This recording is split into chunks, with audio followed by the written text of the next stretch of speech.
आपने tune in किया है द साइलेंट जोन। स्वागत है आपको दोस्तों। मैं परमिता यहाँ आपको हिंदी साहित्य के बेहतरीन कथा व कहानियाँ सुनाती हूँ। कहानियों की श्रृंखला में आज है प्रेमचंद की दूध का दाम। चलिए शुरू करते हैं।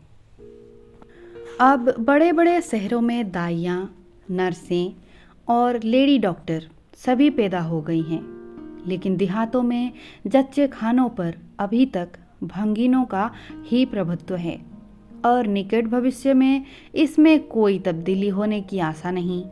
बाबू महेशनाथ अपने गांव के जमींदार थे, शिक्षित थे और जच्चे खानों में सुधार की आवश्यकता को मानते थे, लेकिन इसमें जो बाधाएं थी उन पर कैसे विजय पाते। कोई नर्स देहात में जाने पर राजी न हुई और बहुत कहने सुनने से राजी भी हुई तो इतनी लंबी चौड़ी फीस मांगी कि बाबू साहब को सिर झुकाकर चले आने के सिवा और कुछ न सूझा। लेडी डॉक्टर के पास जाने की उन्हें हिम्मत न पड़ी। उसकी फीस पूरी करने के लिए तो शायद बाबू साहब को अपनी आधी जायदाद बेचनी पड़ती। इसलिए जब 3 कन्याओं के बाद वो चौथा लड़का पैदा हुआ तो फिर वही गूदड़ था और वही गूदड़ की बहू।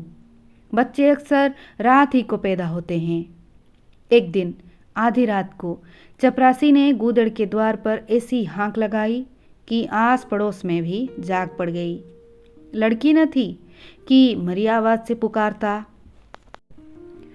गूदड़ के घर इस शुभ अवसर के लिए महीनों से तैयारी हो रही थी। भय था तो यही कि फिर बेटी न हो जाए, नहीं तो वही बंधा हुआ 1 रुपये और 1 साड़ी मिलकर रह जाएगी। इस विषय में स्त्री पुरुष में कितनी ही बार झगड़ा हो चुका था, शर्त लग चुकी थी। स्त्री कहती थी अगर अब की बेटा न हो तो मुंह न दिखाऊं। हाँ हाँ, मुंह न दिखाऊं, सारे लक्षण बेटे के हैं। गूदड़ कहता था देख लेना, बेटी होगी और बीच खेत बेटी होगी। बेटा निकले तो मूछे मुंडवा लूँ। हाँ हाँ, मूछे मुंडवा लूँ। शायद गूदड़ समझता था कि इस तरह अपनी स्त्री के मन में पुत्र कामना को बलवान करके वो बेटे की अगुवाई के लिए रास्ता साफ कर रहा है। भूंगी बोली, अब मूंछ मुंडवा ले दाढ़ीदार। कहती थी बेटा होगा, सुनता ही ना था, अपनी ही रट लगाए जाता था। मैं आज तेरी मूछें मुंडूंगी, खूंटी तक तो रखूंगी ही नहीं। गूदड़ ने कहा अच्छा मुंड लेना भली मानस, मूछे क्या फिर निकलेंगी नहीं। तीसरे ही दिन देख लेना, फिर ज्यों के त्यों हैं, मगर जो कुछ मिलेगा उसमें आधा रख लूँगा, कह देता हूँ। भूंगी ने अंगूठा दिखाया और अपने 3 महीने के बालक को गूदड़ के हाथ कर सिपाही के साथ खड़ी हुई। गूदड़ ने पुकारा, अरे सुन तो, कहाँ भागी जाती है, मुझे भी बधाई बजाने जाना पड़ेगा, इसे कौन संभालेगा। भूंगी ने दूर ही से कहा, इसे वहीं धरती पर सुला देना, मैं आके दूध पिला जाऊंगी। महेशनाथ की यहाँ अब भी भूंगी की खूब खातिरदारियाँ होने लगी। सवेरे हरीरा मिलता, दोपहर को पूरियाँ और हलवा, तीसरे पहर को फिर और रात को फिर, और गूदड़ को भी भरपूर परोसा मिलता था। भूंगी अपने बच्चे को दिन रात में 1-2 बार से ज़्यादा न पिला सकती थी। उसके लिए ऊपर का दूध का प्रबंध था। भूंगी का दूध बाबू साहब का भाग्यवान बालक पीता था और ये सिलसिला 12वें दिन भी न बंद हुआ। मालकिन मोटी ताजी देवी थी, पर अब भी कुछ ऐसा संयोग कि उन्हें दूध हुआ ही नहीं। तीनों लड़कियों के बाद इतने इफरात से दूध होता था कि लड़कियों को बदहजमी हो जाती थी। अब की 1 बूंद नहीं। भूंगी दाई भी थी और दूध पिलाई थी। मालकिन कहती, भूंगी हमारे बच्चे को पाल दे, फिर जब तक तू जिए बेटी खाती रहना, 5 बीघे माफ़ी दिलवा दूंगी, नाती पोते तक चैन करेंगे। और भूंगी का लाडला ऊपर का दूध हजम न कर सकने के कारण बार बार उल्टी करता और दिन दिन दुबला होता जाता था। भूंगी कहती, बहूजी मुंडन में चूड़े लूँगी, कह देती हूँ। बहूजी उत्तर देती, हाँ हाँ चूड़े लेना भाई, धमकाती क्यों है। चांदी के लेगी या सोने के? वाह बहू जी, चांदी के चूड़े पहन के किसे मुंह दिखाऊंगी और किसकी हंसी होंगी? अच्छा, सोने के ले लेना भाई, कह तो दिया। और ब्याह में कंठा लूंगी और चौधरी के लिए हाथों के तोड़े, वो भी ले लेना। भगवान वो दिन तो दिखाए। घर में मालकिन के बाद भूंगी का राज था। महरियाँ, महाराजनी, नौकर चाकर सब उसका रौब मानते थे। यहाँ तक कि खुद बहूजी भी उससे दब जाती थी। एक बार तो उसने महेश नाथ को भी डांटा था। हंसकर टाल गए। बात चली थी भंगियों की। महेश नाथ ने कहा था, दुनिया में चाहे जो कुछ भी हो जाए, भंगी भंगी ही रहेंगे। उन्हें आदमी बनाना कठिन है। इस पर भूंगी ने कहा था, मालिक, भंगी तो बड़ों बड़ों का आदमी बनाते हैं, उन्हें कोई क्या आदमी बनाए। ये गुस्ताखी करके किसी दूसरे अफसर पर भला भूंगी के सिर के बाल बच सकते थे। लेकिन आज बाबू साहब ठठाकर हंसे और बोले, भूंगी बात बड़े पते की कहती है। भूंगी का शासनकाल साल भर से आगे न चल सका। देवताओं ने बालक के भंगीन का दूध पीने पर आपत्ति की। मोटेराम शास्त्री तो प्रायश्चित का प्रस्ताव कर बैठे। दूध तो छुड़ा दिया गया, लेकिन प्रायश्चित की बात हंसी में उड़ गई। महेश नाथ ने फटकार कर कहा, प्रायश्चित की खूब कही शास्त्री जी। कल तक उसी भंगीन का खून पीकर पला, अब उसमें छूत घुस गई। बार है आपका धर्म। शास्त्री जी सिखा फटकार कर बोले, ये सत्य है। वो कल तक भंगीन का रक्त पीकर पला, मांस खाकर पला, ये भी सत्य है। लेकिन कल की बात कल थी, आज की बात आज। जगन्नाथपुरी में छूत अछूत सब एक पंगत में खाते हैं, पर यहाँ तो नहीं खा सकते। बीमारी में तो हम भी कपड़े पहने खा लेते हैं, खिचड़ी तक खा लेते हैं बाबूजी, लेकिन अच्छे हो जाने पर तो नेम का पालन करना ही पड़ता है। आप धर्म की बात न्यारी है, तो इसका यह अर्थ है कि धर्म बदलता रहता है, कभी कुछ कभी कुछ।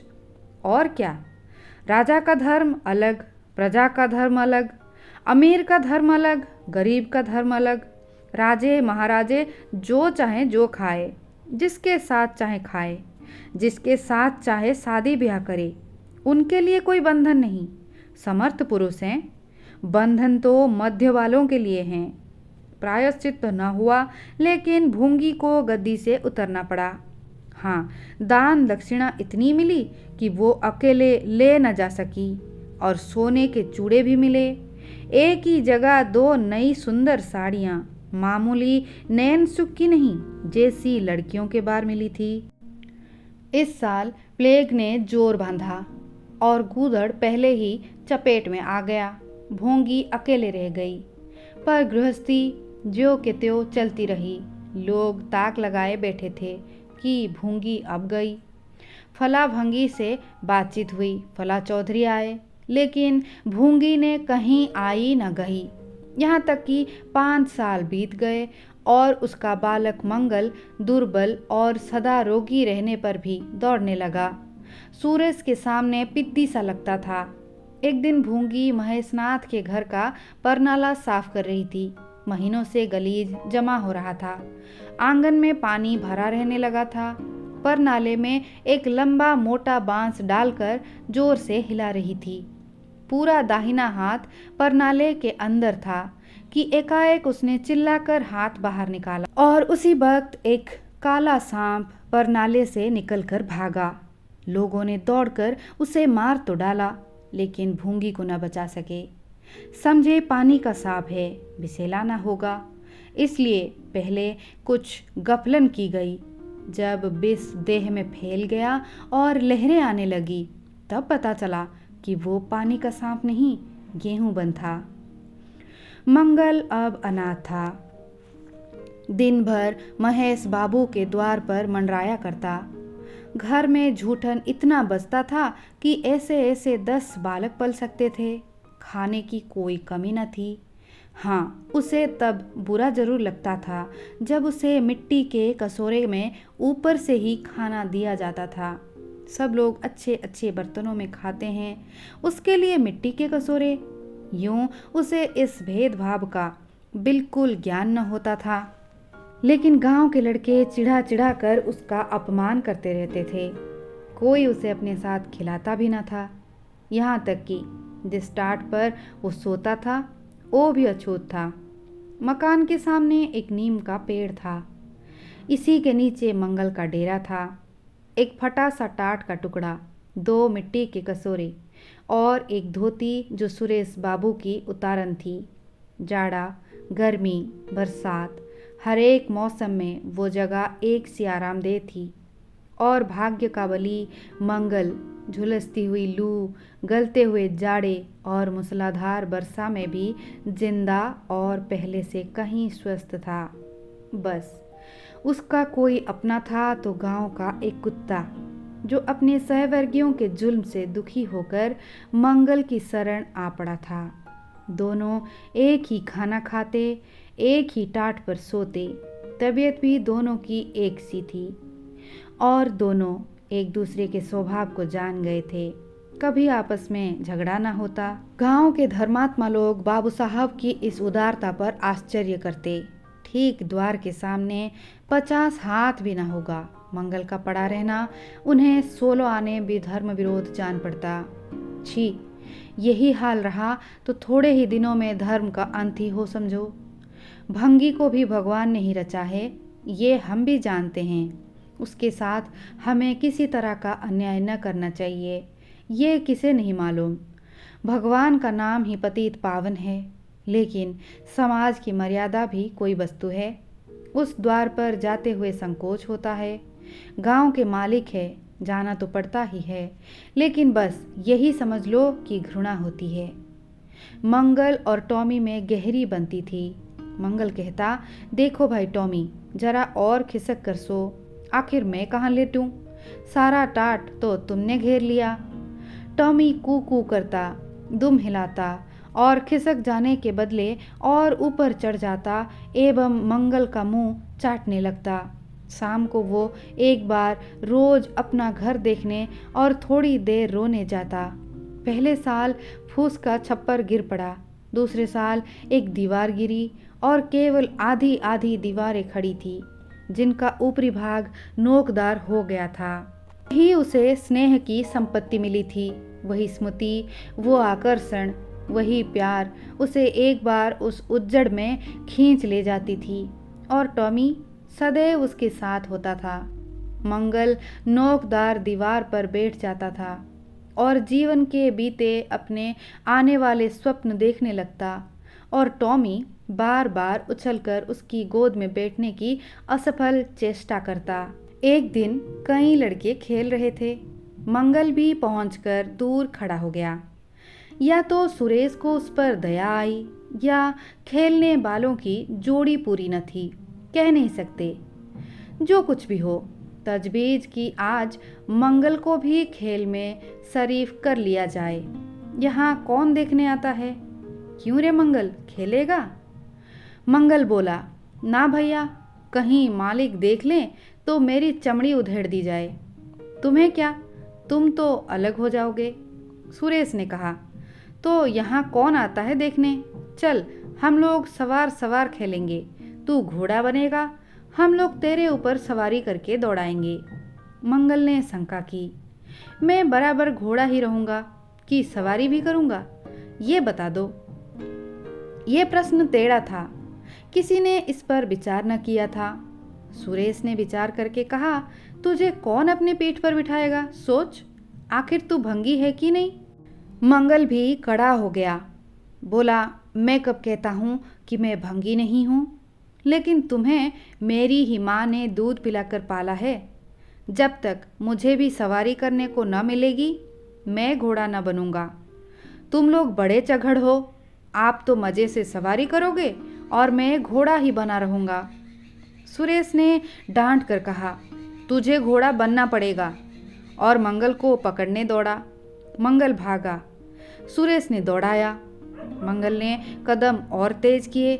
सुरेश ने भी जोर लगाया, मगर वो बहुत खा खा कर थुल थुल हो गया और दौड़ने में उसकी सांस फूलने लगी थी। आखिर उसने रुक कर कहा, आकर घोड़ा बनो मंगल, नहीं तो कभी पा जाऊंगा तो बुरी तरह पीटूंगा। तुम्हें भी घोड़ा बनना पड़ेगा। अच्छा, हम भी बन जाएंगे। तुम पीछे से निकल जाओगे। पहले तुम घोड़ा बन जाओ, मैं सवारी कर लूं, फिर मैं बनूंगा। सुरेश सचमुच चकमा देना चाहता था। मंगल का ये मुकाबला सुनकर साथियों से बोला, देखते हो इसकी बदमाशी भंगी है ना। तीनों ने मंगल को घेर लिया और उसे जबरदस्ती घोड़ा बना दिया। सुरेश चटपट उसकी पीठ पर आसन जमा लिया और टिक टिक करके बोला, चल घोड़े चल। मंगल कुछ देर तक तो चला, लेकिन उस बोझ से उसकी कमर टूटी जाती थी। उसने धीरे से पीठ सिकुड़ी और सुरेश की रान के नीचे से सरक गया। सुरेश महोदय लद्द सी गिर पड़े और भोंपू बजाने लगे। माँ ने सुना सुरेश कहीं रो रहा है। सुरेश कहीं रोए तो उनके तेज कानों में जरूर भनक पड़ जाती थी और उसका रोना भी बिल्कुल निराला होता था, जैसे छोटी लाइन के इंजन की आवाज़। महरी बोली, देख तो सुरेश कहीं रो रहा है, पूछ तो किसने मारा। इतने में सुरेश खुद आंखें मलता हुआ आया। उसे जब रोने का अवसर मिलता था तो माँ के पास फरियाद लेकर जरूर आता था। माँ मिठाई या मेवे देकर आंसू पोंछ देती थी। अब थे तो 8 साल के, मगर थे बिल्कुल गर्भवती। हद से ज़्यादा प्यार ने बुद्धि के साथ वही किया था जो हद से ज़्यादा भोजन ने उसके देह के साथ। माँ ने पूछा, क्यों रोता है सुरेश, किसने मारा। सुरेश ने रो कर कहा, मंगल ने छू दिया। माँ को विश्वास न आया। मंगल इतना निरीह था कि उससे किसी तरह की शरारत की शंका न होती थी, लेकिन जब सुरेश कस्में खाने लगा तो विश्वास करना लाजमी हो गया। मंगल को बुलाकर डांटा, क्यों रे मंगल, अब तुझे बदमाशी सूझने लगी। मैंने तुझसे कहा था ना, सुरेश को कभी मत छूना, याद है कि नहीं, बोल। मंगल ने दबी आवाज में कहा, याद क्यों नहीं है, तो फिर तूने उसे क्यों छुआ।